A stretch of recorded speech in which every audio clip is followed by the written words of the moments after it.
Hi, my name is Mike, and I'm here to read a comic. And today's comic is Green Lantern Green Arrow, issue number 87 from January 1972. Although the comic was probably already on the stands in late 71. Impressions of this comic. This is one of the comics that was a part of that great Neal Adams, Denny O'Neil run that is still well remembered today.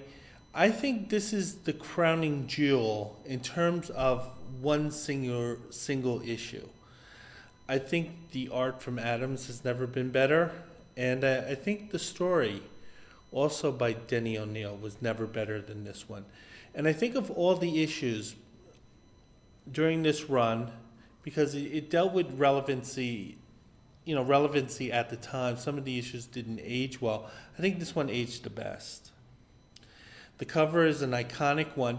The issue itself is a landmark issue because it's the first appearance of John Stewart, who much later in the 90s, largely became the character associated with the Green Lantern. And people totally forgot about Hal, who was like Green Lantern for like 35 years? But anyway, this is a landmark issue. The cover is extremely iconic. Neal Adams had spoken that when he would, go to comic conventions, he always noticed that there was a large number of black men of a certain age who remember as a kid buying this issue on the newsstand and seeing this cover and getting very emotional over the representation of it. It's a shame because DC never really followed up on adding black heroes to their, character stable. It really wasn't until the 90s that they really started doing that in earnest, probably the 80s too. I was mostly a Marvel kid.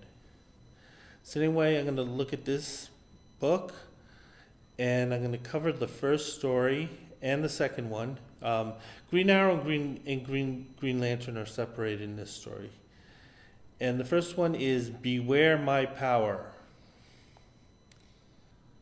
Okay, so the story opens up with Hal Jordan recharging his power ring, and just as that is happening, there's an earthquake. I always remembered Hal Jordan being largely a resident of like Emerald City, which I think was an analog to Seattle, but I'm not sure. But during this run, and it makes sense since O'Neil and Adams were focusing on relevancy, and I'll talk a little about what I know about the history of this great run. I guess it made sense to have the character in San Francisco. And then we turn the page. And we see some really nicely drawn art by Neal Adams. Actually, really great art. Green Lantern, he's surveying the city, seeing the damage and seeing what he can do to help. However, during this time, Guy Gardner shows up. I think this is the character's second appearance. And he's the backup Green Lantern. So if anything happens to Hal, it would fall upon Guy Gardner to sort of be the backup. Sort of like in well, you kind of know that. There's a big problem with this, is that Guy Gardner, he's not given the ring during the time that he's on the bench, which means that he's not really in practice, and he's really not well suited for heroics, even though I'm sure he's expected to be heroic. Although they picked him because he is heroic. He would be doing this regardless. Anyway, he sees a young girl. She's in trouble. She's hanging over an overpass. It looks like that part of the highway is going to crumble. The rest of the highway had already broken in half. Guy Gardner's trying to coax her to safety, but see the young girl is very scared. Turn the page. Green Lantern, he shows up. He sees, hey, I need to I need help out here. So anyway, as Green Lantern lands, Guy Gardner is belted. He is belted with the bus from behind. And this also dislodges the young girl from that little bit of highway holding her up. However, as both Guy Gardner, the girl, and the bus are in flight, Green Lantern, he secures the girl, and then he secures Guy Gardner, and he secures the bus. So it seems a little odd for Green Lantern to be concerned about the taxpayers of California, not seeing this government property damaged. Although it's probably a safety issue too. He may not necessarily want that bus to fall on who's underneath it. So we see Guy Gardner. He's hurt pretty badly, as one would expect. Guy Gardner and the Green Lantern, they're kind of hashing it over since the two know each other. Guy Gardner's taken to the hospital. It turns out that he's going to be out of action for at least 6 months, which he got off pretty easy considering how hard he got hit by that bus. And then we see this is sort of uncharted territory with the Green Lanterns. I should add one thing about Guy Gardner is that although he was not a big character in the 60s or 70s, he became a huge character for DC in the 80s. And I guess they figured, hey, there's no reason why two guys can't be Green Lantern. So it's a good example of how, creativity can take a character that was previously obscure and turn him into a superstar, comic superstar. So anyway, going back to the story, how he's kind of thinking about this. This is uncharted territory, him not having a backup. This is kind of like expecting Mike Piazza to be behind the plate every game. It's not physically possible.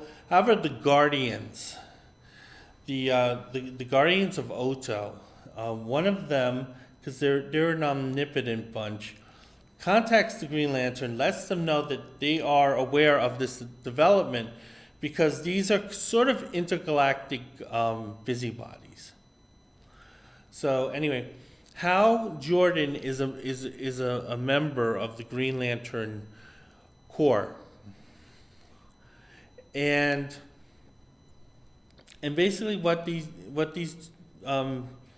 officers do from this self-appointed group of omnipotent creatures is that they have their own policeman or police person to enforce that planet's laws.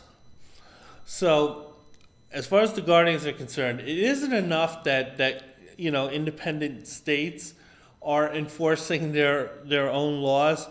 The Guardians are like, you know what, we need our guy to do that and to show them the way. I think, obviously, this is when they first thought of it, they thought this is sort of kind of like a non-biased attempt at goodwill, having a super police officer always available on that planet, but it is kind of a fascist idea, particularly since Earth had no say in the matter.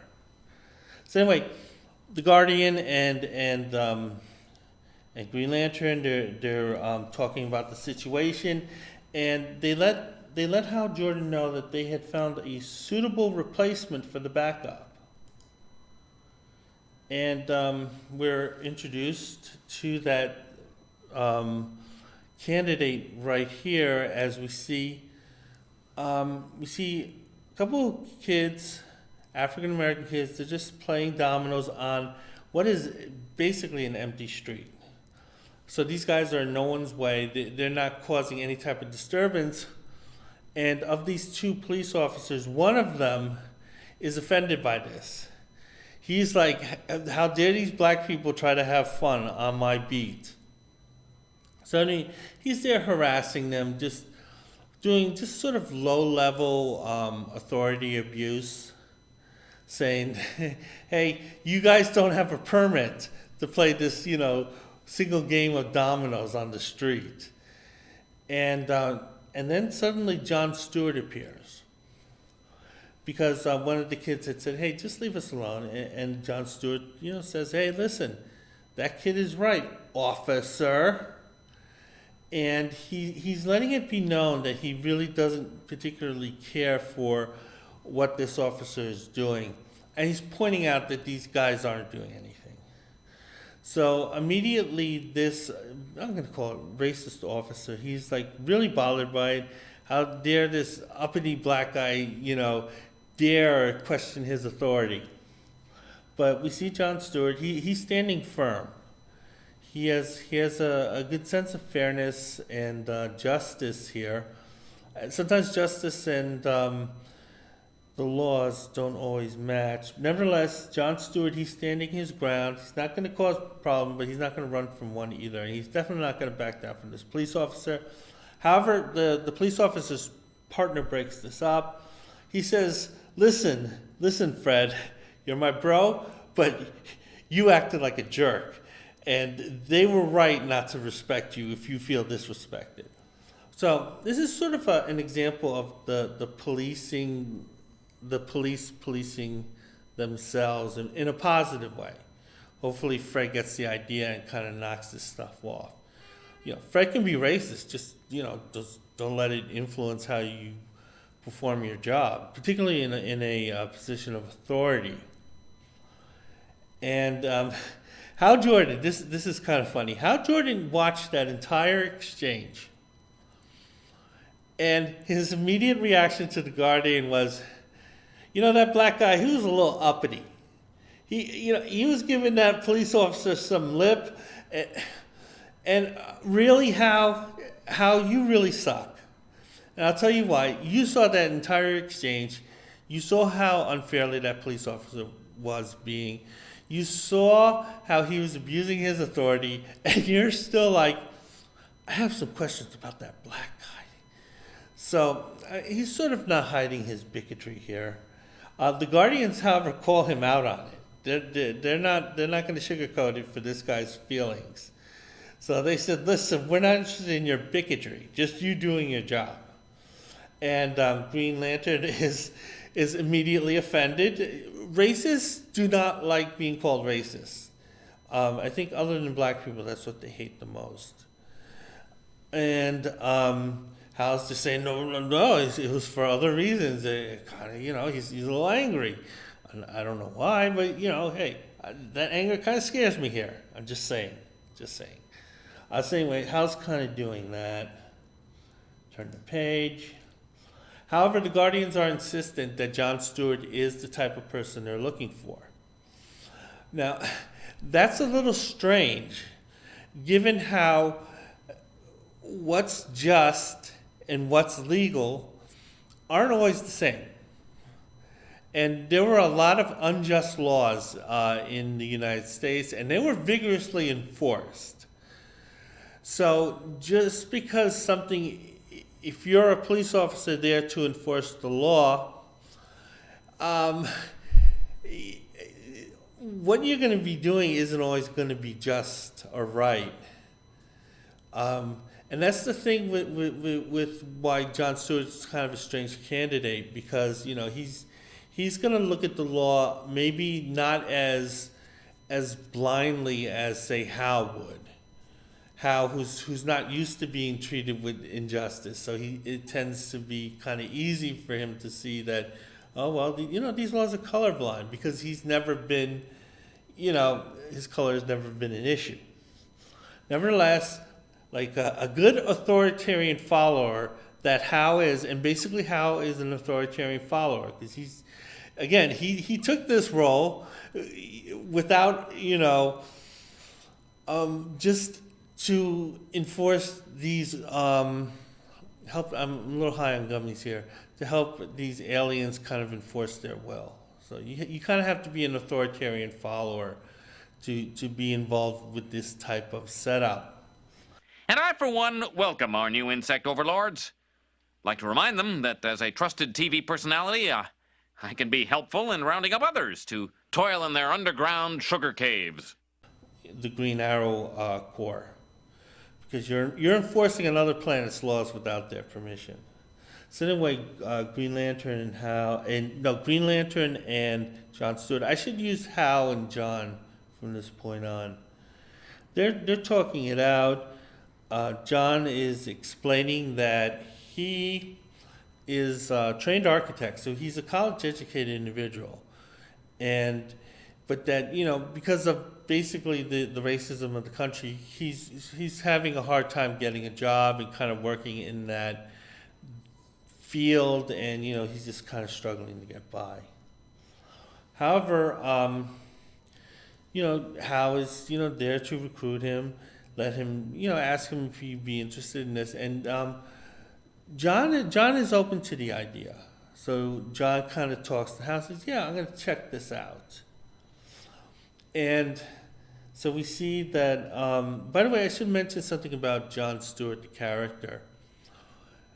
Jules Swartz, who is instrumental in, along with Denny O'Neil and Neal Adams, in crafting these stories, he had suggested that the John Stewart character be called Lincoln Washington or Jefferson Washington, something like that. I think it was Lincoln Washington. And Neal Adams flipped out when he heard this. And him and Jules Swartz kind of got into an argument. And then Swartz said finally, what do you want to name him?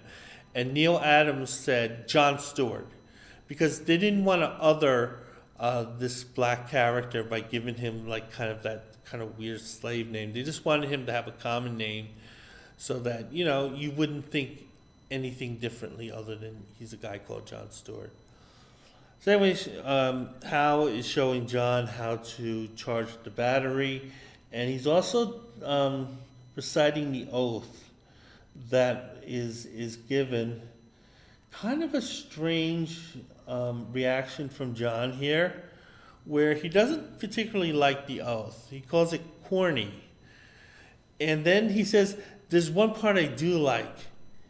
Beware my power." That kind of a power-hungry sentiment to have. He may not necessarily mean it that way, but when I mentioned that maybe John Stewart, isn't what the Guardians should be looking for because he's not an authoritarian follower, maybe he is. Maybe John has a little bit of fascism in him, and he's only mad that his group isn't the one practicing the fascism. So we kind of don't know about that. So anyway, we see John Stewart in his costume for the very first time. He has the mask and and basically the Green Lantern costume. I guess it's a standard uniform. When they redesigned this is one of the best designed superhero costumes around. It was sort of ruined in that Ryan Reynolds film, but nevertheless.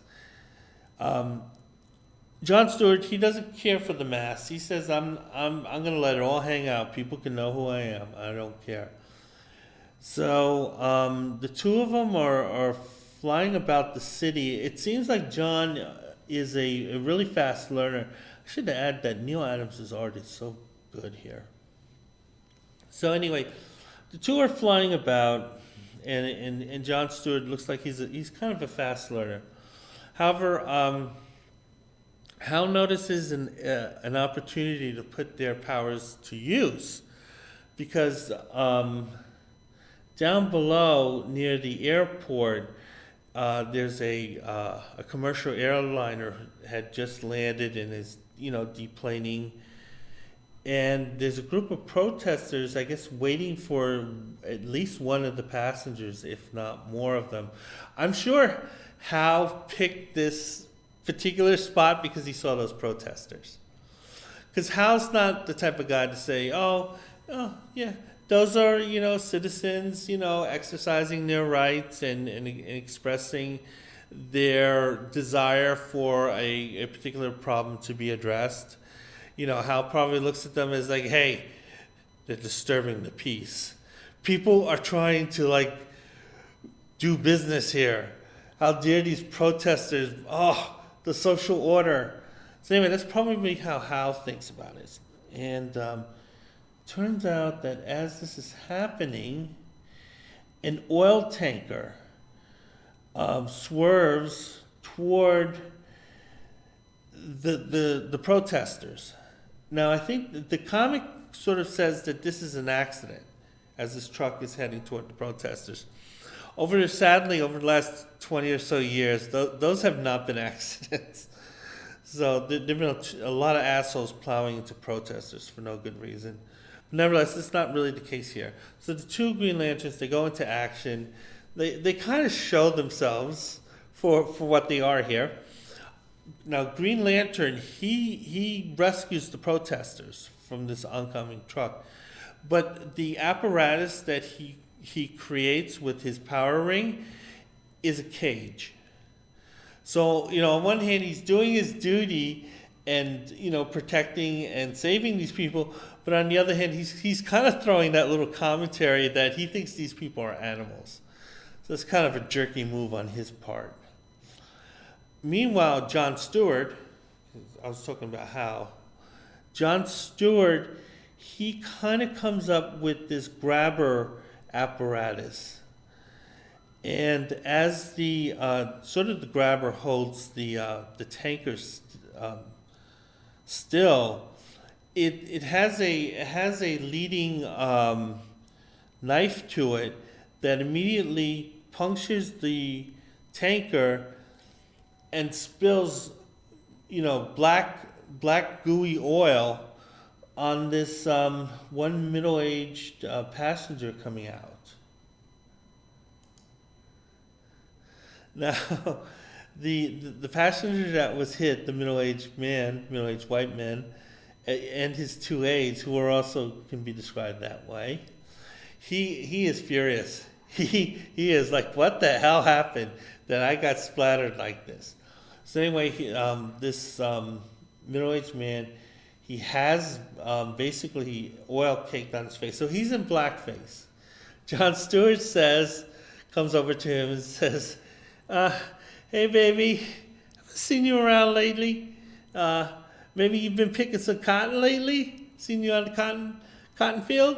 So he's sort of giving him that rough. So obviously this is a guy that John Stewart is aware of. And anyway, the two Green Lanterns, Hal and John, they're having it out here. Hal has he's just like, hey, that was conduct unbecoming. John Stewart, he's playing it off like, it's not a big deal. It was an accident. And finally, Hal just keeps badgering John. And John just snaps. And he says, yeah, I did that on purpose. Because I know that guy. That guy's bad news for the country, and he's bad news for people like me.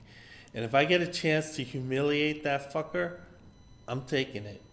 And it kind of makes sense because, John Stewart is basically this unemployed black man. He has no power over this very powerful, very influential senator. So he gets a chance to kind of make him feel like a fool. He's going to take it. So anyway, the two of them are having it out. There's some racial tension between the two. And it turns out that John Stewart calls Hal Whitey, which Hal does not like that. He's like, no, don't you call me that. That makes you a racist if you do that. So anyway, we go to a scene with the senator. That senator in question, he's having a rally. It's kind of one of these big rallies, kind of Trumper rally. The senator is not hiding his racism here. And it turns out that neither John Stewart or Hal particularly care about this guy. John Stewart's disgusted. He knew who this guy was. Hal's equally disgusted. Hal's polite with his bigotry. He kind of likes to keep his bigotry, under the table. And this guy's like a little too open with it for his sake. And then we see a situation where the senator is shot, and he's shot by a young black man with a handgun. And he's saying something, "You'll pay for your lives." So it sort of looks like this is a political assassination attempt. Oddly enough, the assassination assassination attempt that had happened recently around this time that this panel looks the most like is the Joe Colombo one. Joe Colombo was a mob boss, but he was also an Italian-American rights activist, and he held a rally, a huge rally in New York, and a young black man who apparently was manipulated by, it seems likely, Crazy Joe Gallo and a few others to shoot at the mob boss as he's giving a speech surrounded by 10,000 people. And that was a weird thing. Okay, I went on too long about that. Then the two Green Lanterns, they go into action. How immediately goes into action? Black guy, gun, guilty as far as Hal's concerned. Although I should add that, this guy actually is guilty. So, however, John Stewart, he's gonna stay put where he is. He's making it clear that he's not gonna get involved in the action that Hal is. Turn the page. We see Hal subdues the gunman. Beautifully drawn art by Neal Adams. And meanwhile, while he's doing that, he's bitching about John. And I have no doubt that as Hal is slugging this gunman, he's definitely thinking of John, and that's what he wants to do to John too. So he's furious. He's not even going to ask John or give him maybe the benefit of the doubt as to why he did what he did. Oh, Green Lantern sees that guy is guilty. But it turns out that there's another assassination attempt going on. It's happening in the parking lot, and it involves a police officer. And just before the gunman fires, a power beam moves the policeman away and saves him. Page. We see the white assassin. He's taken by surprise. Well, obviously, he didn't expect to get caught. Otherwise, he wouldn't have done this. And he's kind of caught very easily by John Stewart here. The police officer is very appreciative of what John Stewart did. And John Stewart, I appreciate you being appreciative. So anyway, Hal shows up. Hal's furious. He grabs John by the uniform, and he's just saying, "Give me an excuse. Give me an excuse. Let me get all this grievance out of me." However, John Stewart makes it very clear that he does not want to be manhandled like this. And he basically breaks down the senator's plot. And basically what it is, or what it was, and I'm going to turn the page. Basically, the senator wanted to make it appear that black radicals were on the loose, on the rampage. And then he was going to use that, racial antagonism, that type of campaign should sound familiar, to get into the White House. And it turned out it was a staged event for the senator, because that assassin had blanks. And you can see how Jordan removing the blanks. He needs proof with his eyes, and those eyes are still not forgiving. So anyway, they were going to kill that police officer to achieve their political aims. Kind of like how one of them, almost like unalived Mike Pence to achieve his political aims. Anyway, John Stewart's going on. He has the whole thing wrapped up. He's making a lot of assumptions here. He's right, but he's making a lot of assumptions. The senator, it looks like he's going to face legal charges and everything else. Even white Green Lantern's like, dude, no, I'm not even going to defend you. And I defended that racist cop earlier, basically. So anyway, last panel, Hal Stewart, he kind of admits, hey, your quote style of being black kind of bothered me at first. But you know what? You proved yourself to me. I saw with my own eyes, you being a worthy person. Because, maybe if I didn't see that, I wouldn't think that way. But, you provided me the proof. You jumped through the hoops. John Stewart's like, oh, yeah, okay. I'm used to this crap from white people. I forgive you, blah, blah, blah. And, I think, and this is the last we saw of John Stewart for, I think maybe 10 years.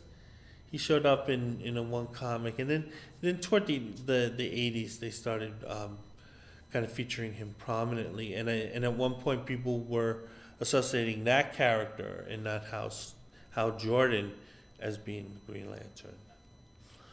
So nevertheless, this is a great issue. This is the thing that Denny O'Neil wanted to sort of explore. Because when he was a reporter, he would go down to the South and cover the civil rights movement. And he would often encounter these police officers and firefighters who actively, battled against them. And he found that, they did not have any guilty conscience about how unjust those laws were. All they cared about was that they were enforcing those laws. They weren't asking themselves, was this just? And that's sort of what he wanted to explore with the Green Lantern. Because he sort of Denny O'Neil saw him as this bland, competent, police cop, space cop, who never really questioned, justice and what's legal. And that's something O'Neil wanted to look at with this character. Again, those gummies are really kicking in for me. So anyway, that's the end of that story. We'll go to the Green Arrow one. Before we go to the Green Arrow one, I'll take a look at the letters page. The letters page largely covered issue number 85. That was Snowbirds Don't Fly. That's probably the most famous issue of that run. That's the one where Speedy is caught by Green Arrow, Green Lantern shooting heroin. I remember kind of liking that storyline. It again, I think it still kind of holds up a little. But nevertheless, the readers here really liked it. So, and you could tell from the quality of the letters, these are older readers. This was not like 10-year-old kids reading these. And they're kind of discussing the point of view and what was going on. Yeah, they really liked it. And there's a reason why that particular issue is a classic. Okay, so I'm going to look at the Green Arrow story. This story is more of sort of like an experience, not necessarily a strong story arc. There's kind of a lot of where the drama is really in the art and in the feeling, and not necessarily with what's going on. Although there are high-stake consequences here. So we see a quick little recap of the Green Arrow's origin. Turns out that he's kind of a rich trust fund baby who inherited his wealth, and he was also a crime fighter, I guess, in his off time. He's an active member of the 1%. He has to. It's not enough that the police are empowered more. He has to actively make sure that people know their place. But it turns out that he wasn't a particularly good businessman. and he was taken advantage of by basically unscrupulous partners. He ended up losing a lot of the money he inherited. However, he didn't let the loss of that valuable, tangible material and resource money let him down. He kind of pared down a little. He had to give up all that basically Batman type computers because he couldn't afford the electric bill, and he kind of had to downsize. And he's just fighting street crime. However, this guy can dish out a concussion with the best of them. This is amazing art by Neal Adams, and just gets better. So this is the splash page. What can one man do? This is sort of they explored the soul of the Green Arrow. Neal Adams and Denny O'Neil did that twice. And those two stories were terrific. One was a 3-parter, I should add. But they really explored this character's soul, and at the same time, you'd see other stories of the Green Arrow in other comic books, and just sort of these childish, ridiculous, bland stories. It was just so weird. You had this character who grew so much in like 2 comic books, and then he's back to being kind of like this, third-rate Batman. So anyway, we see terrific artwork from Neal Adams. One of the pictures here, the picture of the young kid leaving the ghetto, that was definitely a picture that I saw in Life magazine. Neal Adams was a believer that artists should learn to draw from photographs and not live models. And his thinking was that when you have a live model in front of you, because they have to stand still for so long, they're usually in kind of a boring pose. Whereas with photographs, they're often dynamic, and you can take different angles and so forth. So Neal Adams believed that you should learn how to draw from photographs, and this is an example of it here. So we open up, we see Oliver Queen, who's the Green Arrow. If I said lantern at any time, that's because of the gummies. And he's looking through the mail, and he's going through what most people were going through in the 1970s, dealing with bills, dealing with inflation, dealing with a diminishing quality of life, so to speak. However, Oliver Queen does have an escape. It's not drugs, but it's cosplaying. So he goes out in his costume, and he kind of patrols the city as this kind of vigilante. I don't want to say high powered, because he's basically a normal human being, but he's this extremely rogue crime fighter. Some of the people see him, they're like, wow, it's Green Arrow. Other people are like, yeah, big deal, it's Green Arrow. But one guy here says that, hey, if it wasn't for that guy, my brother wouldn't be in jail right now. So anyway, Green Arrow's kind of going about town. Oops. I'm sorry. I lost the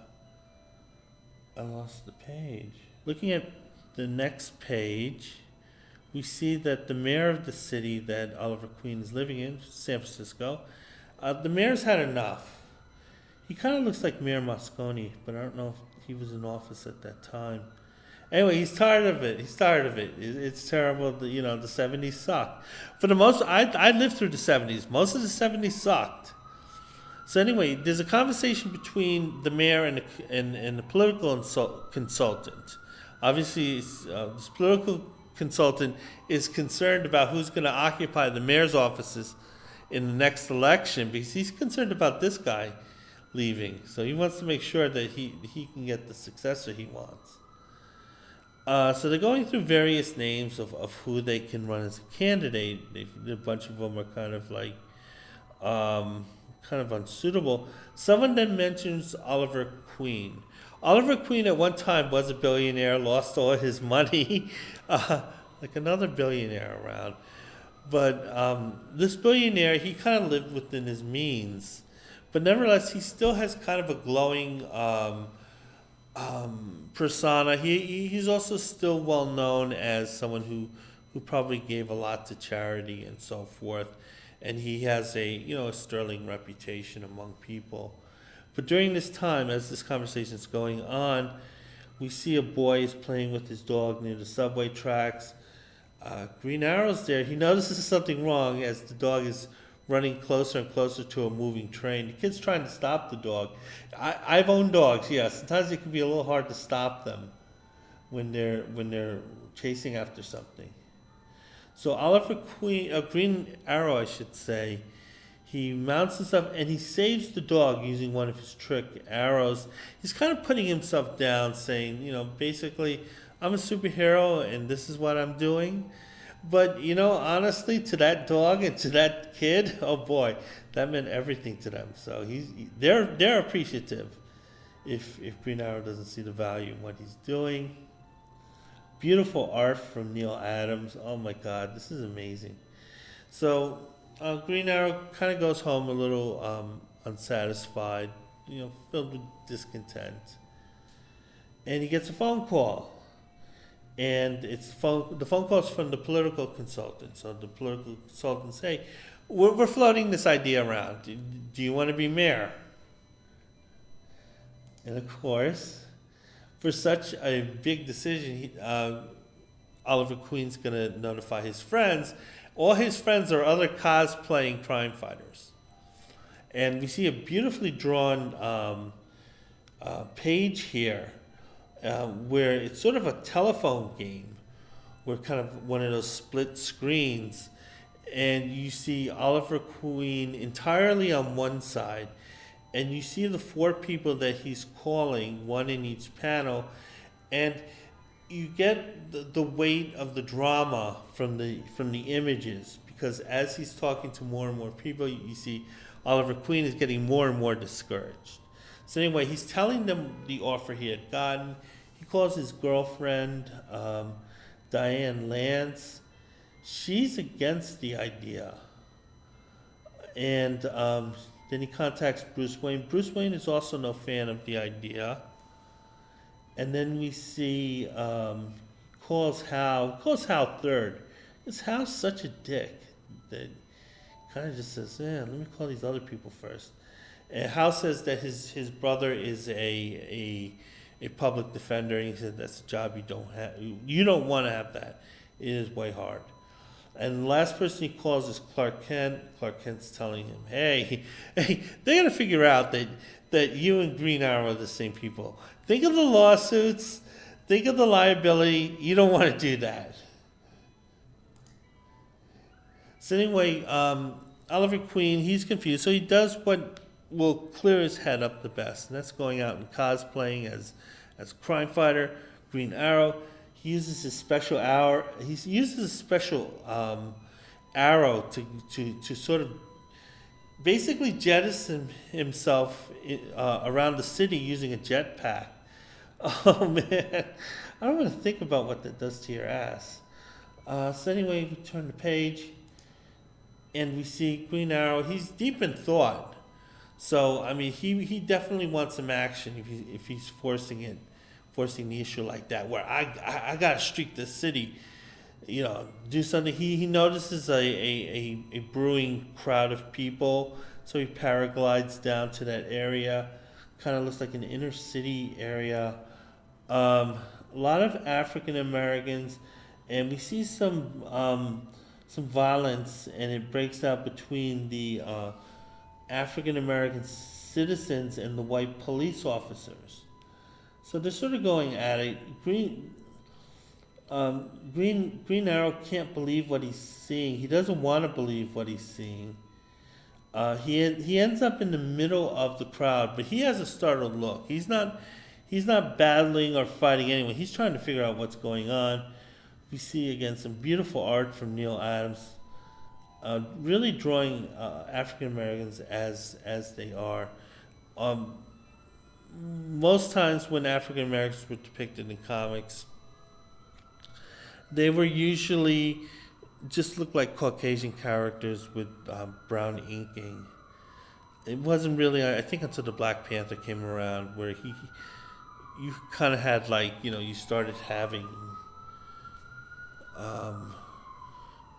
correct representation. Same way, Green Arrow, he comes across this kid swinging a stick. He knows the kid from the apparent conversation they're having.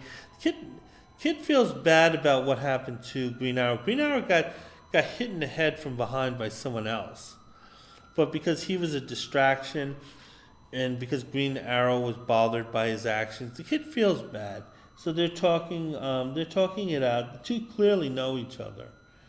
Then we turn the page, and again, the kid is shot in the back, and these last few pages are just so beautifully drawn. Neal Adams was just hitting all cylinders at this point, and so did, I would say, Denny O'Neil. This is a very moving story. Same way, the kid's hit from behind. Green Arrow, he's rushing through. He's gonna save this one life. This is his heroic action. This one life.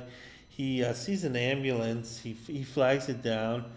And the ambulance races to the hospital. And from this point on, the dialogue box contains quotes from an Ernest Hemingway book called A Farewell to Arms. That was about the Spanish Civil War. Not only do you have this great imagery, you also have this very poetic dialogue, although I should add it's Hemingway's dialogue, not O'Neill's. So we see Green Arrow, he's there, he's watching over the kid, he's concerned, he's waiting about the kid, worried about the kid. Surgeon comes out. The reaction from the surgeon says everything. You don't have to be told what happened. You just look at that surgeon and how he's drawn, and the emotions carry it. So we have another problem. Number 28. What is that horrible music? Oh, I should have kept that one open. Okay, that's a long pause. And that's some horrible music, by the way. I don't know where that music comes from. It is terrible.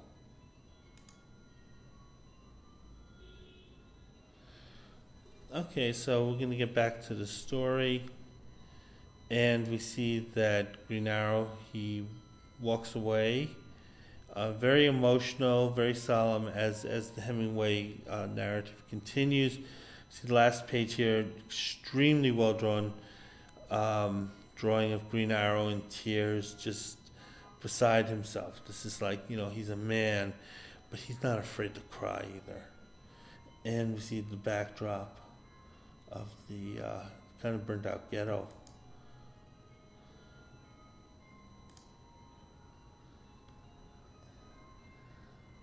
So the story basically ends there.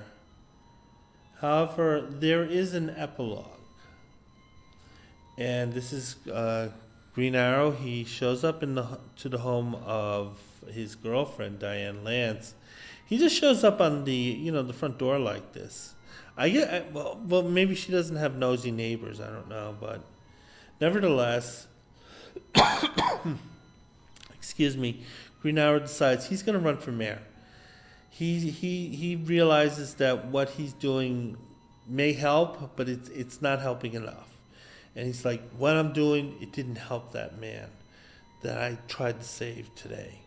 That young boy, I should say. Anyway, we see that Diane's very understanding. And he gets to stay over in her place, but on the couch. It's weird because I believe both these two characters were married at one time. So they're not strangers to intimacy, but nevertheless in DC's universe, their sexless, near sexless universe, they had to make sure that, the proper appearances are maintained. So we see Green Arrow, he's on the couch just contemplating. Nothing came of this. To my knowledge, he never ran for mayor. He just continued to do what he was doing. So even though this is sort of like a character-changing moment, this did not really have any consequences. So nevertheless, I thought this was a great issue. If you're hearing that bad music, I'm sorry about it. And I hope to have another review up soon. Bye.